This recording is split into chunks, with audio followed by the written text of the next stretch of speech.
Welcome to the HBR IdeaCast from Harvard Business Review. I'm Allison Beard.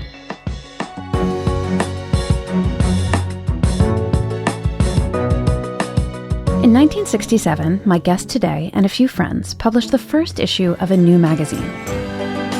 How does it feel to be without a home? Like a complete unknown, like a Rolling Stone. Rolling Stone changed music journalism because it covered rock and roll and other emerging genres seriously. It also shifted the way politics and social issues were covered, in America and eventually abroad through its foreign editions, with embedded reporting and innovative writing on war, elections, drug use, and the environment. Its founding editor and publisher, Jan Wenner, spent 5 decades at its helm, cultivating an impressive crew of editors, designers, and photographers, from Hunter Thompson to Annie Leibovitz. He also featured and befriended some of the biggest names in music, from Bob Dylan, whose song you just heard, to the Beatles, Bruce Springsteen, and Bono. His new memoir chronicles that whole history, and you'll find more of our conversation in the November-December issue of HBR, and soon on hbr.org. But for this interview, we're going to focus mainly on spotting and managing creative talent. Jan, it's great to have you on the show. Thank you very much.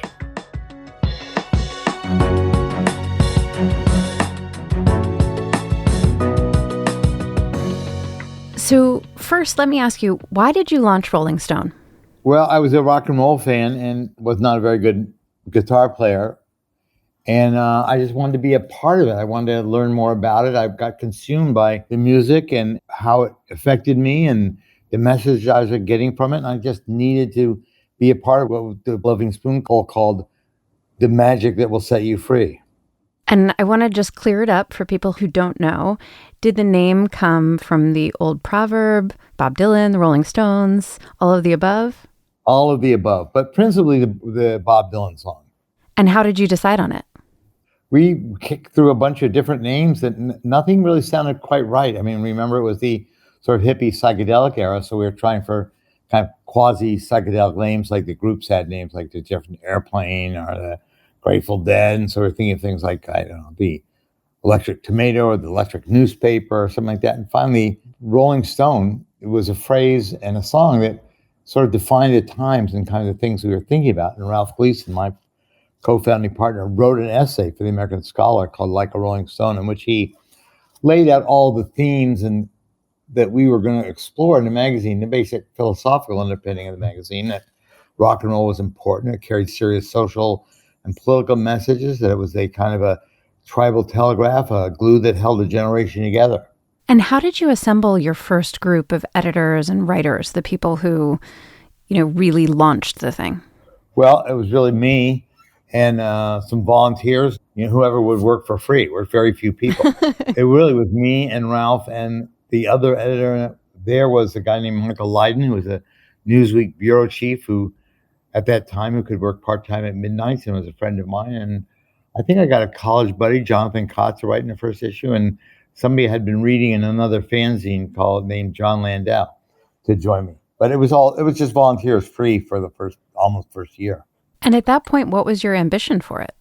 Just to do something very serious about rock and roll, something that reflected the changes that we saw. And we had no particular business plan of any kind, didn't know anything about the business. I was 21, I had no idea whatsoever about magazine distribution or advertising sales or financial management or planning or forecasting or marketing, or zero. So how did you figure that out? How did you get readers?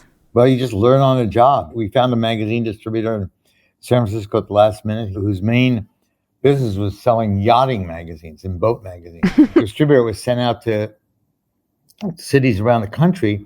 We sent out 40,000 copies in boxes. We got like 35,000 of them back, unopened boxes.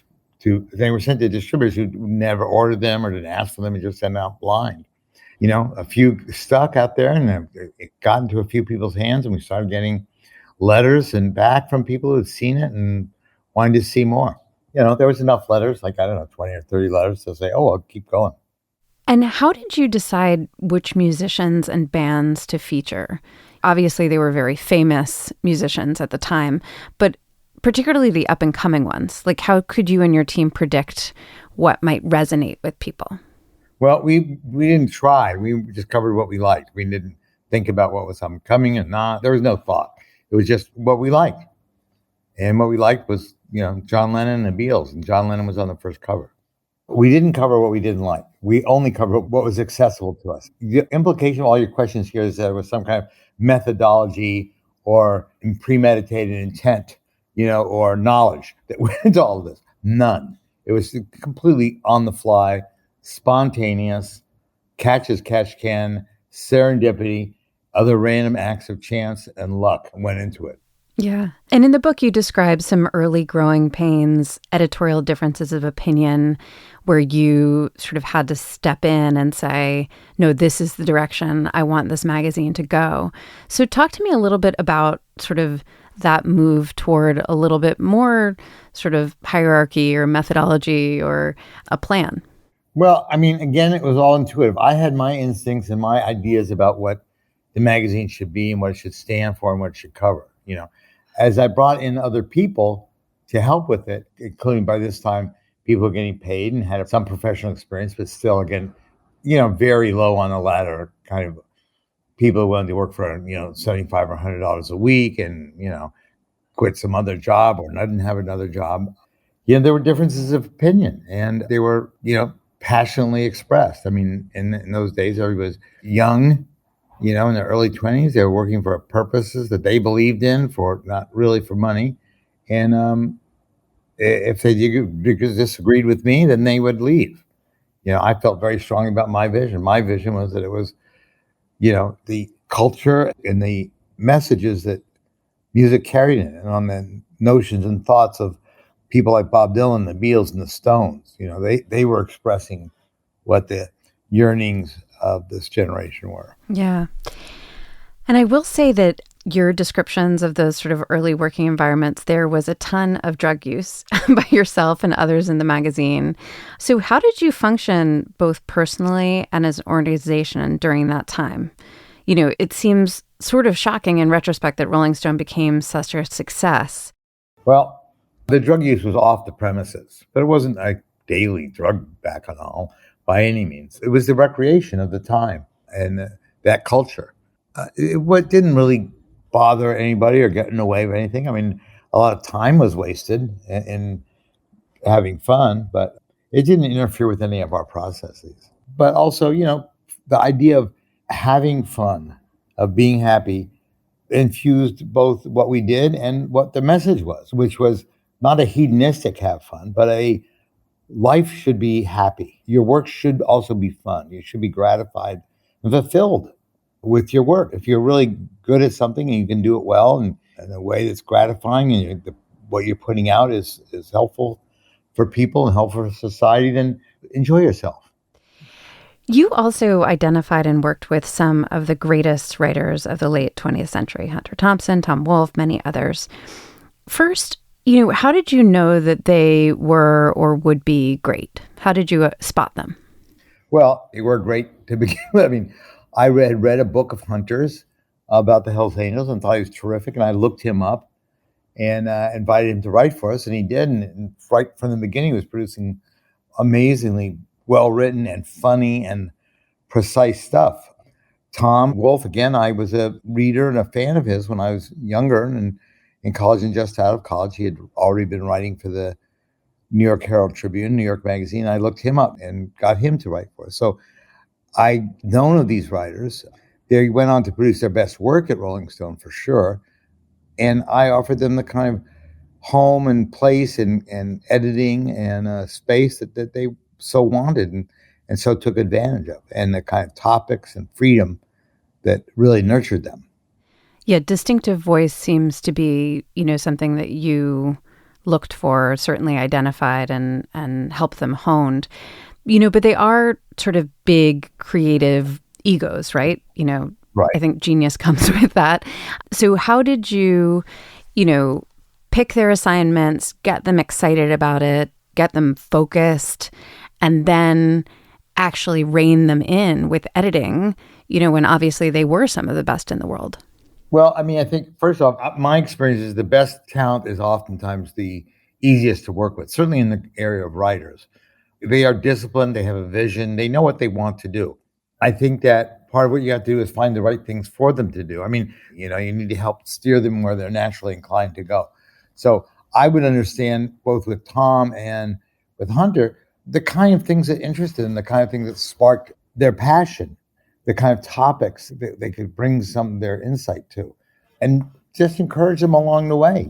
I mean, I didn't tell them how to do anything. You have to let them do their own work. It's just monitoring it. It's like nudging it a little. You don't do big abrupt moves. I mean, the big abrupt move is to pick, your assignment is going to be cover the election, say for Hunter. With Tom, it was, his territory was American culture, American society. And so I said, write a piece of fiction about New York, knowing New York was coming alive at that particular time when we commissioned Bonfire of the Vanities. And it's the classic novel of New York at that time. I don't know, it's insight and sympathy, tolerance, humor, inspiration, passion, patience. Yeah, I bet a lot of patience. So there weren't ever any sort of battles over cutting paragraphs or changing headlines or... No. Again, you don't want to intrude on something I do. If you're good, like I was with Hunter, I could intuit what he was planning to do or where he was planning to go. You didn't change much. I mean, the biggest issue with Hunter was that he was always writing on deadline, and I knew how to edit or finish his stuff up when he didn't have the time to do it. I knew where he was going and what he wanted to do. Do you see, because you followed so many musicians and their managers, did you see parallels, in how musicians were steered and focused in a way that made them more successful? Yeah, I think so. I mean, I think I think probably one of my best gifts was being able to understand talent and how it behaves and how to bring the most out of it. I mean, I really do have a good understanding of what it takes to make a record and what goes into it and the processes. And I can understand how to manage creativity. And I think that was one of the most successful things I did, both with the artists that we covered and with the writers who worked for us. You were, fairly chummy with all the big musicians and record label heads. Some might see that as a conflict of interest. How did you handle it, the fact that you were covering your friends? I mean, you have to make decisions according to your journalistic instincts and your sense of news. And I mean, we never shrank from that, even when there were some, strong conflicts, when people didn't want us to write about things. But by and large, it was very easy because nobody expected anything different from us. I mean, we started small, we started independent. We grew up as not being part of that system. Artists did not expect us to give them favored record reviews or slant anything. I mean, our value to them and to the readers was that we were independent, that we had integrity, and that nobody ever questioned that or acted in a way as if we weren't going to do what we intended to do, what we didn't feel was right. That was kind of the ground rules that we established with everybody, and including people who became my very close friends. It rarely led to any difficulties because the people were artists. They were people making records, making music, making life better for people and for themselves. These people were not, producing shoddy cars or digging up coal or running for office with, real scrutiny and investigation. These were people making records. Right. As Rolling Stone grew and expanded internationally, how did you manage to sustain the sort of entrepreneurial rock and roll culture and make sure that it didn't become too corporate or bureaucratic? Well, first off, it was a smallish business. I mean, at our peak, I think we had 400 people or something like that. Secondly, I was always in charge, and quite clearly so. I mean, I owned the joint, so I could say what was going to happen, what's going to happen. Thirdly, there was a harmony of purpose among the staff, not just the editors, but the business people. Everybody felt a sense of common purpose. So I had relatively little politics and bureaucracy to deal with. Having said that, of course, you can't tell everybody all the time what you have to enlist people's enthusiasm. You have to lobby for what you want. You have to convince people to go along with it in the same manner you would run anything. You really have to be persuasive as well as commanding. It gets bureaucratic, but again, I was capable of making quick and fast decisions. Yeah. And then did you sort of, you'd always been good at spotting writing talent. Were you also good at spotting managerial talent? Well, I kind of was weak at that. I mean, was never looking for somebody to run it instead of me. I was always looking for people to manage it on my behalf. So I didn't quite let the reins go there. We had some really good, wonderful, hardworking people on the business side in various capacities for a long time. And also I just wasn't interested in, the rapid expansion of the business. So I guess I kept it in the limits of what I could tolerate rather than opening up and saying, okay, let me go find a bunch of really extraordinary, entrepreneurial, hardworking people to run it. How do you think your leadership style changed over time? You started at 21 and then, managed it, into your late middle age. I guess I grew up. I got a little less mercurial, more thoughtful, steady. I learned to delegate more. The typical things you do. I mean, I learned that, once you start yelling at people, you've already lost your argument. So I'll need to remember that with my teenage children. well, it's the same thing, though. Yeah. Exactly the same thing. If you start yelling at teenagers, they've already got you. It doesn't work there either. My manager said I was kind of trying to inspire people to do their best. On the other hand, I was very tough. I wanted people to do a good job and do their best job. And if they do that, I didn't care about the rest. I didn't care what the days they were working or hours or too much how they got about it. Just do your best and be happy and enjoy yourself. Give me your best. That's what I demanded of people. And if they weren't doing their best, or they're lazy, then I would let them go. Yeah. From the beginning, the magazine made a point of covering politics very rigorously, as much as music. Why did you make that decision? Well, I was raised in a political family. My parents were both active Democrats. So I grew up with politics and I love politics, and it just became a passion of mine. The other reason was that the whole initial concept of Rolling Stone was that music was a voice for social and political change.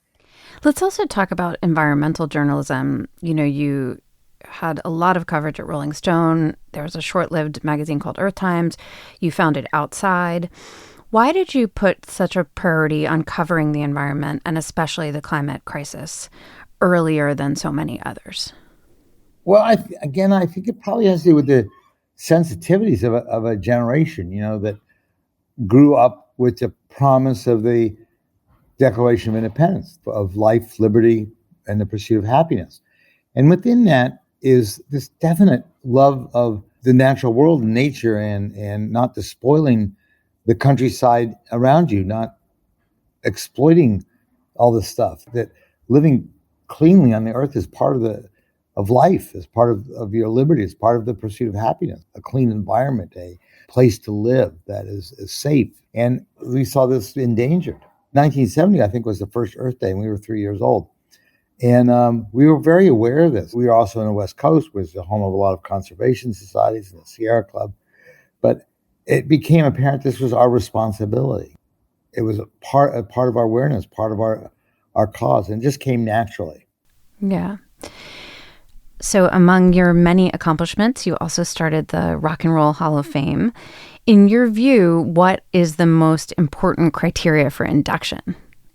Well, I think that it has to do with creating a body of work that's important and essential, that's influential, that is original, a real excellence in what you do, a real originality, and that you make important, lasting music. I mean, it's an award for creative excellence. And again, were there any battles or concerns over that when you were part of the nominating committee, or friends who got upset that they weren't inducted quick enough? Well, I know there are people who are upset that weren't inducted. Very few of them have expressed that to me. There were lots of battles because the people that are passionate about it, the critics, the music fans, everybody has their favorite. I mean, for the first 10 or 15 years, it was very obvious who should get inducted. Then it's just differences of taste and opinion and personal preference and what you grew up with and what you love. And every single person brought so much passion to it, and many years from many artists, there's obvious agreement on, of course, Ray Charles, of course, this person belongs to that. But then as the years went on, as the talent and the styles got more diverse, it became, everybody again had their separate different passions and the artists they were fans of. And so unanimity of choice got less and less. But again, I think the thing is everybody, it's just a matter of just passion, different tastes. I mean, it's all legitimate. Mm. Yeah. And, as music became more diverse, your taste, as you said, sort of the founding group's tastes were, squarely rock and roll. So, how did you make sure that the magazine and then the Hall of Fame acknowledged other genres, country, rap, hip hop? Well, as it got into more recent in the last 10 or 15 years, and it became more pop, especially hip hop and, other kinds of new forms of music, you just simply have to get younger people involved, people who are more sympathetic and grew up with that music. I mean, really the people who are being inducted now are not people I really am that familiar with. I mean, I know who they are, but I'm not familiar with their music. I don't sit in judgment on it anymore or make those decisions. But there's a committee of people that keeps being refreshed with people who are more contemporary. And the same with the magazine. I wasn't that deep into the music of the last 20 years or so, but the music staff was younger and more on top of it. And I just basically trusted their judgment and also had enough judgment to know if their judgment was good or not. I like that. So in the memoir, you also talk in depth about your personal life, and in particular, you coming out publicly as a gay man in middle age. Mm-hmm. How did that decision play out in your professional life? How did you tell your colleagues? And do you feel like there was a shift at work, once you were able to be a more authentic person there? Well, I didn't tell my colleagues. They kind of got around on the gossip mill, and there was some stuff in some of the local newspapers about it. But it didn't change anything at all. Not a bit. I mean, the business, my relationships with my colleagues, my leader, it changed nothing, neither professionally nor personally. The people who are my best friends then, the creative milieu remain the same. Not a thing changed. Isn't that interesting? Yeah. So do you wish that you had done it earlier? No, I don't, because I had a very happy marriage up to a point, and I had 3 kids, and I love that life, and that life during the time, the first 25 years of Rolling Stone was great. I wouldn't change it at all. And then you fell in love.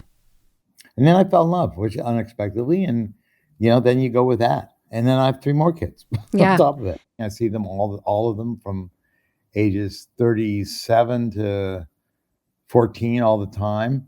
And one of your older children became, very active in Rolling Stone, right? So how did you manage that?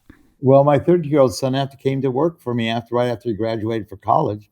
I didn't expect he was going to end up taking over, but as it happens, we worked together really closely for 4 or 5 years. He got the kind of knowledge and a training of what the magazine was about, and he sat in on my meetings. And it became clear that he had the talent and the aptitude to take it over. And when we sold the magazine, he did the sale, and he went with the magazine, and they put him under contract, and they just renewed his contract. And he's although he has a piece of it still, he is the CEO of the company. He just worked his way up. And the biggest issue was getting me out of there. I still thought, well, even though he's running things, I get to be in charge and say what everything is going to be. No. He had his ideas about it, and he politely and eased me out. He was not even telling me that it was time to go. I had to read it myself, and I finally said, look, Gus, just tell me the truth. What do you want me to do? Well, nothing. It was right. After 50 years, you have a hard time letting go of being in charge, especially if something you built yourself. It's your baby. You have a deep attachment to it. It's your pride, your joy. And what do you hope that your legacy will be, both for the magazine industry and the music industry? Well, I think that in addition to having put out being a really good editor and sponsored and discovered a lot of talent, and having promoted and advocated and proselytized for one of America's greatest art forms, which is rock and roll, they also have made a difference, have made a consequential contribution to society and to progress, to what the nation stands for and looks for, what people are going to do, that somehow we furthered, human justice. Terrific. Well, thank you so much for your time. Again, the book is terrific. It was really a pleasure speaking with you. Thank you very much. That was Jan Wenner, founder and longtime editor and publisher of Rolling Stone. His new memoir, Like a Rolling Stone, is out now, and more of our conversation can be found in the November-December magazine and in a few weeks on hbr.org. If you liked today's episode, we have more podcasts to help you manage yourself, your team, and your organization. Find them at hbr.org/podcasts or search HBR in Apple Podcasts, Spotify, or wherever you listen. This episode was produced by Mary Du. We get technical help from Rob Eckhart.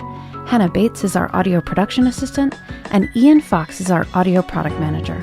Thanks for listening to the HBR IdeaCast. We'll be back with a new episode on Tuesday. I'm Allison Beard.